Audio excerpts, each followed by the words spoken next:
Okay, we literally just finished filming the ALR5 video, and right over here is another bike which we may as well do at the same time.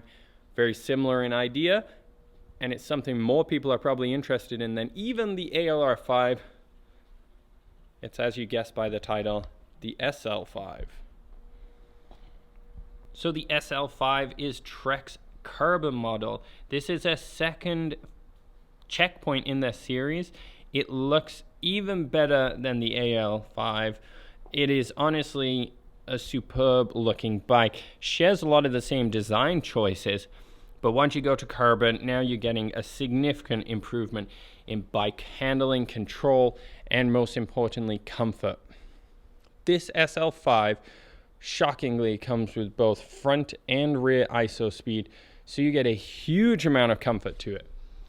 And when we're talking gravel bikes, comfort is number one. So carbon fiber frames alone, they already absorb a lot more vibration than aluminum. You have the carbon fiber front fork on the ALR5, and that takes a little bit of jarring away. You add in this ISO speed decoupler here, which allows a little bit of flex in the actual bike itself, and that's going to make a huge improvement on those rougher roads. Follow the frame back and you get that rear ISO speed, and this one is a staple now. Trek's been having this on many bikes. It makes a huge difference. They count as about 11 millimeters of travel, which is pretty huge. Without adding in a lot of weight, you're essentially disconnecting this seat tube from this, and it works really, really well. Gravel bikes, you add on those beefy tires. Again, GR1 team issue on this one. GRX 105.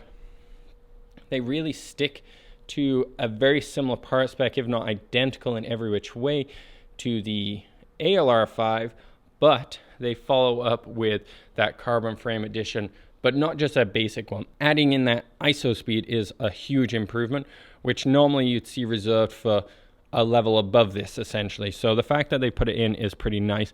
They also added a carbon seat post, so that's a nice touch. So all about this is comfort.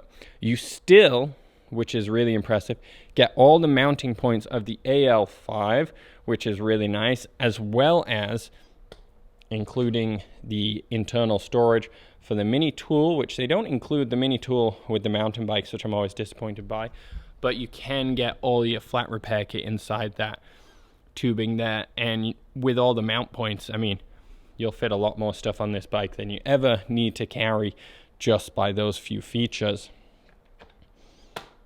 Latches on there really nicely, feels secure, and most importantly, does not rattle when you're riding. With the addition of the carbon frame, they also changed up the cable routing on these ones. So they've gone to the new integrated headset mounting ones, so it goes actually right into the headset. So a little bit more issues with fixing headset bearings or replacing them, but overall research is saying that they're adding more seals and more protection in between those things, so you'll go through less of them, so you won't need to do it as often. It now adds for a lot cleaner cable. The harsher corners are removed, so there's no huge cable loops out here.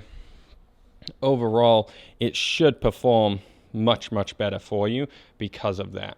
Yeah, same GRX shifting as what was on the ALR5. So you've got the steeper hoods, nice texture feeling controls. Everything works better. GR Elite bars, so with that swoop on the outside, and it's not aggressive as some of them, but it will do the job. Yeah, this bike looks really good. This is a really sharp color. It is this poppy in person. It looks honestly fantastic, and yeah, will perform really well. Like even on the rear, they've got the rack mounts. So the SL5 is the entry-level carbon version in it. It doesn't jump up a huge price compared to where the ALR5 is.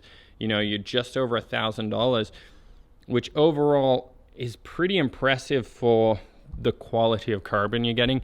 You are not just getting that basic one with the same parts on it. You're getting a much more upgraded one, cleaner cable routing, and all that carbon. And that carbon frame has to cost more than $1,000. If you were to go to Trek and upgrade your ALR5 with this frame, it's going to cost you far more than $1,000. So if you're someone who wants a bit more lightweight of a bike, or more importantly, a lot comfier of a bike, this SL5 could be the ticket for you. That comfort is hugely noticeable. If you've never ridden a gravel bike or you've never ridden a carbon fiber bike, the comfort is honestly insane what you get off these things. And now you're on gravel with no suspension. It's actually going to make a massive difference. I would really recommend it if you are someone who needs that extra comfort or is going to do the extra kilometers. Obviously, higher kilometers, you're going to get more and more miles on these things. It's going to get more uncomfortable. Aluminum just vibrates. It sends it right through your soul. Whereas carbon definitely takes it all away. It is a big difference. On road bikes, it was a nice addition, and more importantly, you get lighter. On gravel bikes, though, you can get insanely comfortable with this. Combination with ISO speed, carbon seat posts, like, it's kind of crazy. You could potentially upgrade the bars, but honestly, going to a carbon bar, I don't know if it would make that much difference with the combination of the ISO speed, the carbon frame, and the carbon fork. Aluminum rims on this one, so it is that same paradigm. All tubeless ready again, so you're ready to go for that. The SL5 is a very well part spec bike. This one, I'd almost say, is way better value than the ALR5, which is good value anyway, but this frame is more than this value-wise. They really have outdone themselves with this bike, and I think we'll see a lot of people invest in something like this. This is something you can load up. You can do everything you could do with the ALR5.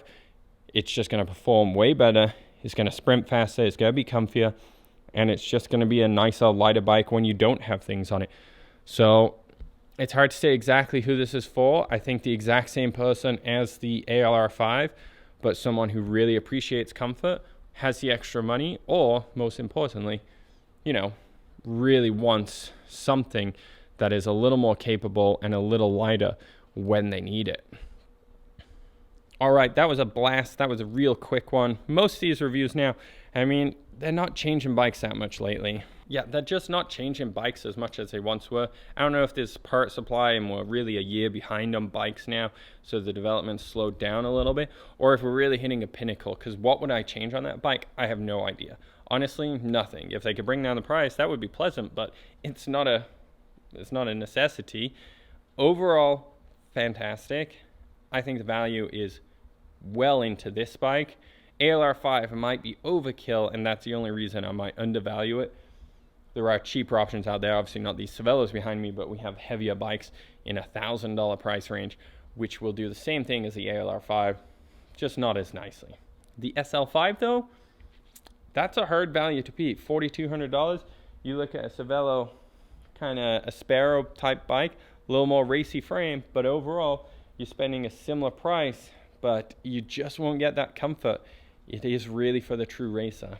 And that's where you have to figure out where you're at. Do you want that little bit extra speed on the climbing power and the follow through and the sprints? Or would you rather, if you're doing a 60 or 100 mile race, be a lot comfier the entire time and probably hold a higher pace anyway? It's hard to say. Otherwise, hopefully this helped. Keep watching. Tons of videos coming, probably in the same outfit, because I'm going to just blash a bunch out today. Thanks for watching. Like, subscribe, dislike. I don't care. See you guys later.